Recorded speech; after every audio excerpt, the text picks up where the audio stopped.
Salut, bienvenue dans le royaume d'Odin. Aujourd'hui, on aborde la propreté de votre chiot.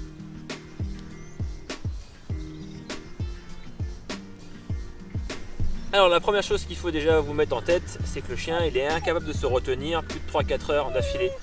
Il n'a pas le contrôle total de ses sphincters, donc de se retenir de faire pipi ou caca, c'est quelque chose pour lui qui est compliqué. Donc si vous l'enfermez en caisse dès son arrivée, dès 2 mois, attendez-vous à ce que ça pile la nuit ou que ça fasse pipi caca dans sa caisse.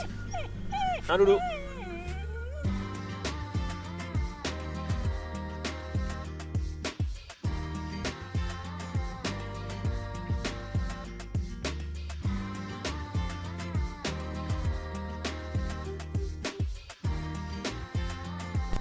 Alors avant de vouloir apprendre des choses à votre chien, il va falloir que vous appreniez vous de lui. Apprendre à lire les moments opportuns pour pouvoir lui faire ses besoins dehors. Je vous donne quelques astuces. Lorsque le chien a dormi pendant un certain temps, il a fait une grosse sieste ou il a passé sa nuit, amenez-le systématiquement dehors, il aura envie de faire ses besoins. Lorsqu'il aura mangé aussi, 10 minutes, un quart d'heure après, sortez-le. Parce que vous êtes certain qu'après avoir mangé, manger égale caca bien souvent derrière. Lorsqu'il a fait des périodes de jeu aussi intensives, si vous jouez beaucoup avec lui ou si vous jouez avec un congénère, tardez pas après qu'il ait fini de jouer à le mettre dehors pour faire ses besoins parce qu'il aura systématiquement envie.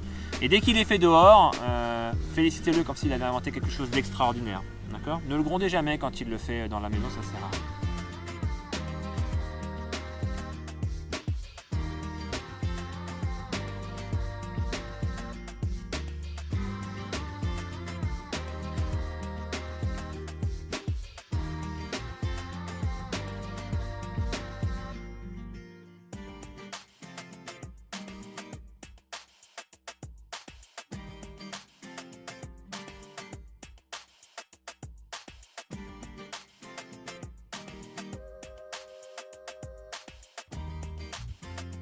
Pour un meilleur résultat aussi au niveau de l'apprentissage, que ce soit avec le chiot ou avec le chien adulte d'ailleurs, il est plus efficace de féliciter quelque chose de bien que de réprimander une bêtise.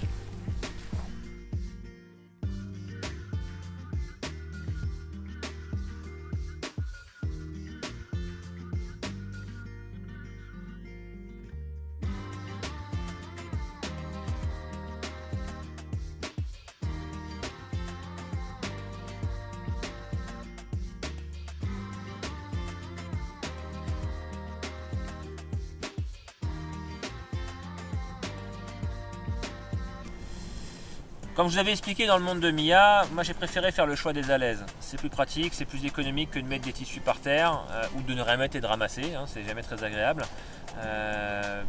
C'est plus économique donc que le tissu et c'est plus pratique que les journaux. Souvent les gens aussi mettent des journaux mais avec le pipi ça peut tacher le carrelage et surtout les pattes du chien donc c'est pas super.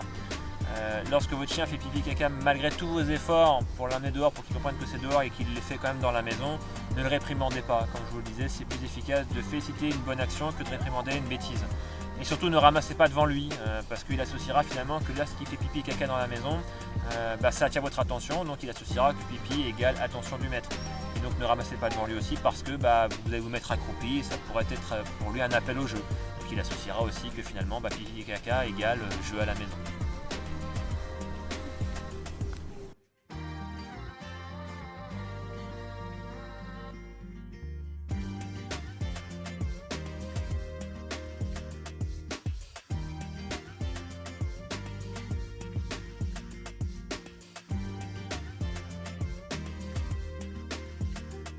Vous pouvez aussi pour la propreté associer des mots, comme lorsque vous apprendrez le assis, le coucher, qu'on verra peut-être dans d'autres épisodes, en faisant s'asseoir le chien et en répétant toujours le mot assis. Le chien fonctionne par association comme je vous l'avais expliqué. Donc plus vous allez répéter une action avec un mot derrière, plus le chien aura tendance à associer ce mot-là à cette action. Alors même pour la propreté, si quand il fait ses besoins dehors vous dites pipi, il associera effectivement, en le répétant régulièrement, que cette action-là est égale ce mot-là.